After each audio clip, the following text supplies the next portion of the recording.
Welcome, racing fans, to motorsportsradio.net. For Thursday, October 26th, this is Manny Allegretta, and this is the weekend edition. Driver standings and this weekend's racing schedule. First, a recap of last weekend's race winners. NASCAR Xfinity Series winner Christopher Bell, who was in the 18 car, winning the Kansas Lottery 300. Note, Christopher Bell, who is currently full-time in the Camping World Truck Series, getting called up to the Xfinity Series full-time in 2018. Monster Energy NASCAR Cup Series winner Martin Truex Jr. in the 78 car, also the pole sitter, Truex Jr. winning the Hollywood Casino 400. Darrell Wallace Jr. is set to drive the 43 car in the Monster Energy NASCAR Cup Series for Richard Petty Motorsports, taking over for Eric Almirola in 2018. Formula One winner Lewis Hamilton winning the United States Grand Prix. All right, so here are the driver standings. So now we're down to the round of 8. 4 drivers got cut last Sunday. So here is the round of 8 for the Monster Energy NASCAR Cup Series. First place through 4th place in order. It's Martin Truex Jr., Kyle Busch, Burt Keselowski, and Kevin Harvick. 5th place through 8th place in order. Jimmie Johnson, Denny Hamlin, Ryan Blaney, and Chase Elliott. NASCAR Xfinity Series round of 8. First through 4th. Justin Allgaier, William Byron, Elliott Sadler, and Brennan Poole. And then 5th place through 8th. Matt Tifft, Ryan Reed, Daniel Hemrick, and Cole Custer. And the NASCAR Camping World Truck Series round of 6. First place through 3rd, it's Christopher Bell, Johnny Sauter, Matt Crafton. And then 4th through 6th, John Hunter Nemechek, Ben Rhodes. And in the 6th spot, Austin Cindric. Formula One, top 5. First place, Lewis Hamilton, Sebastian Vettel. 2nd, 3rd through 5th is Valtteri Bottas, Daniel Ricciardo, and Kimi Räikkönen. And the battle between Lewis Hamilton and Sebastian Vettel continues. But it looks like it's going to be in the favor of Lewis Hamilton. Team Mercedes is back in first place in the constructor standing. Ferrari in second. Although Team Mercedes has been in first place for a while. Lewis Hamilton's been in first place for a while too. So a weather alert coming up this Sunday for Martinsville. I'm going to get to the schedule in a second. But forecast for Sunday, 80% chance of rain. And they're saying 80% chance of rain, and the rain's not expected to taper off until evening time. This is according to forecast. And Sunday's race could go into the night hours. This is according to motorsport.com. Also, Martinsville now has lights. All right, so you can have some. Now you'll be able to have some night racing. But note, for folks heading out to Martinsville Speedway, there is a Cup Series practice on Saturday and a Cup Series qualifying on Sunday. So just let everybody know about that. Now, Saturday, folks heading out to Martinsville, the truck race is Saturday afternoon. So if you get there a little early, you'll catch the Cup Series practice and then the truck series afterwards, which is pretty cool. I did that myself at Pocono Raceway over the summer, back in July. And it was pretty neat. So you get to see the Cup drivers, and then you get to watch the truck race afterwards. So that's what's going on for Sunday. Now, I think the race time for Sunday's race is at 3 o'clock. Now, if rain does alter this weekend's racing schedule, we will tweak our programming schedule here at motorsportsradio.net. So if the race goes on too late or gets pushed to Monday, and then we'll be back. Then we'll be here on Monday or Tuesday to recap the race, but hopefully by Monday the latest. But if the race stays scheduled as it's supposed to, then we'll be here on Sunday as always. So just let everybody know about that. But got the DVR ready to roll because I DVR all the races just in case something like this occurs. So hopefully we should be all right. All right, penalty update. Matt Kenseth, this has been the water cooler topic of the week, if you will. Folks that watched the race on Sunday, Matt Kenseth received an automatic DNF in Kansas. DNF did not finish. So here's the issue here. What happened was they pitted under yellow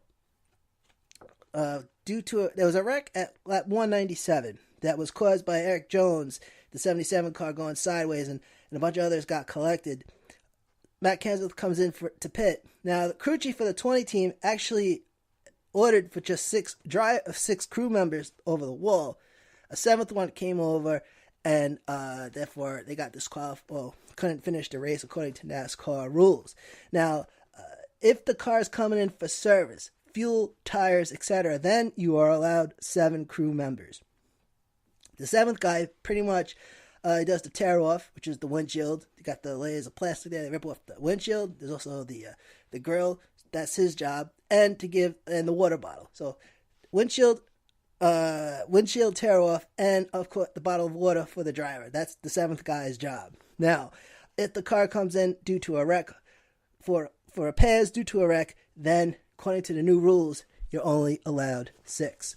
So that's that. Now, it used to be 6 all the time for everything. Service, wreck, just 6. Then I think 2015, they added a 7th guy, again, just for servicing. And so that's what happened on Sunday.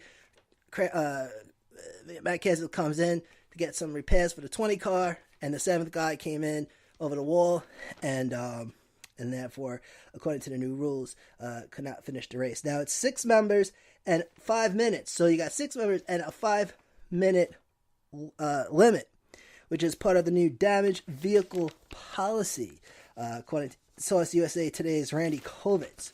So the 5-minute rule is that you have 5 minutes to repair the car in the pit stall.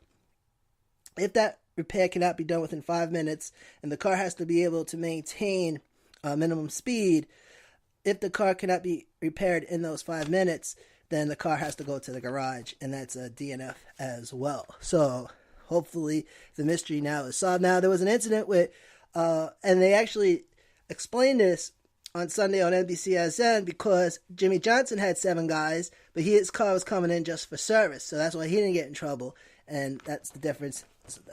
So now we got that out of the way, but he was getting... They were working on the car under yellow. So that's what I thought the initial penalty was, because Jimmy Johnson, the week before Talladega, he couldn't finish the race because they were working under red flag, which was kind of a miscommunication thing that happened with the 48 team. But with the 20 team, they did come in under yellow, and they had 1 extra guy, and that's what happened on Sunday. Now, 2 other teams in the Xfinity Series got penalties. The 22 and the 19 team got cited for 1 unsecured lug nut. 22 crew chief Greg Irwin and 19 crew chief David Rogers have been fined $5,000.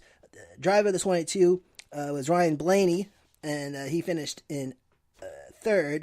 And then driver of the 19, Matt Tifft, he came in 8th, again at Kansas. So both series at Kansas. Now this week we got Cup Series and the trucks. So here it is, NASCAR, NHRA, and Formula One this weekend. NASCAR heading to Martinsville Speedway, aka the Paperclip in Richmond, Virginia, for some short track racing. Martinsville opened in 1947, and of course the winner gets the grandfather clock, and Martinsville famous for the Martinsville hot dog. I never had a Martinsville hot dog because, I'll be honest with you, never been to Martinsville, but that is on my to-do list. So open in 1947, 1/2 mile asphalt and concrete. Bankings at the corners is 4 degrees, and on the straights it is 0. NHRA. Now NHRA heading out to Las Vegas to the Strip at Las Vegas Motor Speedway, and Formula One goes south of the border to Mexico. So here is this weekend's racing card. NASCAR Camping World Truck Series racing Saturday afternoon at 1 o'clock Eastern on FS1 and MRN for the Texas Roadhouse 200, presented by Alpha Energy Solutions. 200 laps, and the stages are 50, 50, and 100. I like Texas Roadhouse. That's my favorite steak place. I like it better than the other steak place that I don't know if I can mention the name of, but if you've never been to Texas Roadhouse, they got some good food there. And then we got Monster Energy NASCAR Cup Series racing on Sunday afternoon at 3 o'clock. That's going to be on NBCSN, and that's going to be the first Data 500. 500 laps, and the stages here are 130, 130, and 260. Formula One racing on Saturday afternoon, 3 o'clock on NBC for the Mexican Grand Prix. 71 laps. Tires are going to be ultra, super, and soft. And now for the NHRA Mellow Yellow Drag Racing Series, it's the NHRA Toyota Nationals qualifying Friday at 6 p.m. Eastern and on Sunday at 3 p.m. Eastern. Finals on Sunday as well at, finals at 4 p.m. Eastern. And that's going to all be on FS1. Now, after Vegas, NHRA has its last meet of the season on the weekend, November 9th through 12th in Pomona, California. And then that would be the season...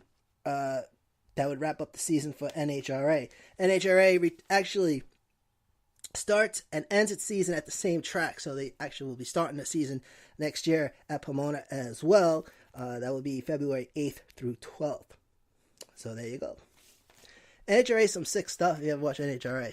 All right, that's going to do it for this weekend. Again, we'll recap the race after Sunday's race, so hopefully everything goes smoothly. So we will recap the race as soon as again, we're going to have to keep an eye on what the weather does this weekend. And that's going to do it for this week. So thank you very much for tuning in as we roll along through another racing season. From Long Island, New York, this is the home of motorsports news and info, motorsportsradio.net.